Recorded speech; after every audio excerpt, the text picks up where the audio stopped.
Bonjour et bienvenue dans cette vidéo. L'objectif de cette vidéo, c'est de vous expliquer comment mettre en place une table des matières. Alors, vous voyez, j'ai un texte ici avec 5 rubriques. Nous avons l'introduction, présentation du projet, mise en place du projet, le budget, puis la conclusion.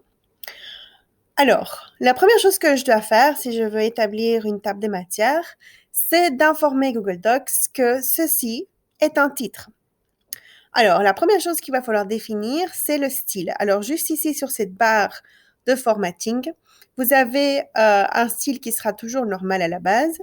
Je vais le sélectionner et indiquer qu'il s'agit du titre 1. Alors, imaginons que je veux changer le style de ce titre. Eh bien, c'est très simple. Je sélectionne le mot introduction.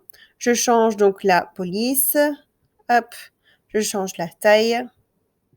Et lorsque je clique sur titre 1, au lieu de cliquer sur appliquer le titre, je vais mettre à jour le titre.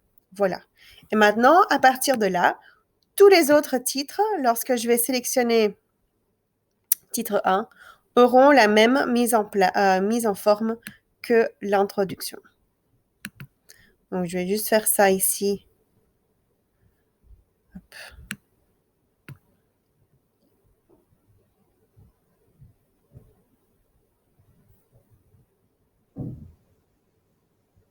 Voilà. OK?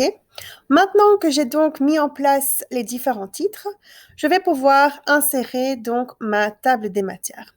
Pour ce faire, je vais faire un peu de place et je vais cliquer sur Insertion. C'est au niveau de l'insertion que je vais retrouver donc la possibilité d'insérer les tables des matières. Donc, cette table des matières ici, elle est native au Google Docs, donc elle existe par défaut. Et vous avez deux options, soit une table des matières avec des numéros de page ou bien sans numéro de page. Ici, je vais choisir l'option avec numéro de page. Hop, voilà. Et vous voyez de façon automatique, donc, les titres et les numéros de page sont donc insérés. Alors, on va aller un petit peu plus loin. Je vais ajouter ici un paragraphe appelé présentation et une autre.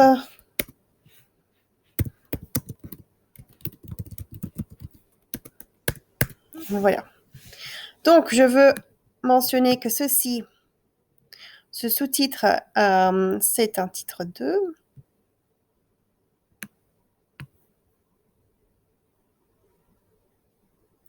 Juste pour vous montrer donc comment mettre à jour la table des matières. Vous voyez, lorsque je clique sur table des matières, vous avez une boucle qui apparaît et en cliquant sur la boucle, je vois bien donc le titre 1 et les sous-titres qui donc apparaissent.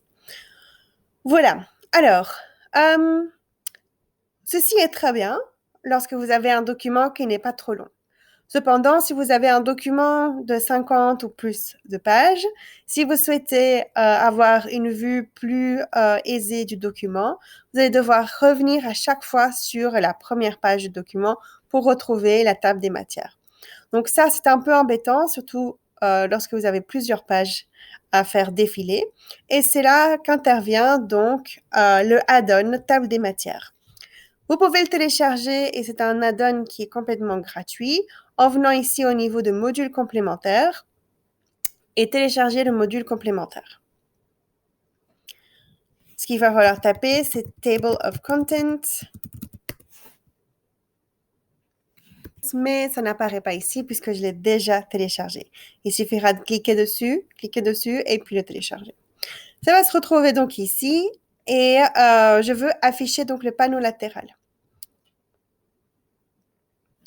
Comme vous pouvez le voir, ma structure donc apparaît sur le côté. Donc maintenant, peu importe dans quelle page je me trouve, j'aurai toujours une vue sur la table des matières et je pourrai naviguer facilement d'une section à l'autre. Vous pouvez choisir la numérotation des titres. Vous pouvez choisir une numérotation 1, 2, 3 ou bien aucune ou bien même celle du document en question. À vous de choisir. OK? Donc ça, c'est un des avantages donc de l'utilisation de Table of Contents. J'espère que cette vidéo vous a été utile. Si vous avez encore des questions, n'hésitez pas à nous contacter. Bonne journée!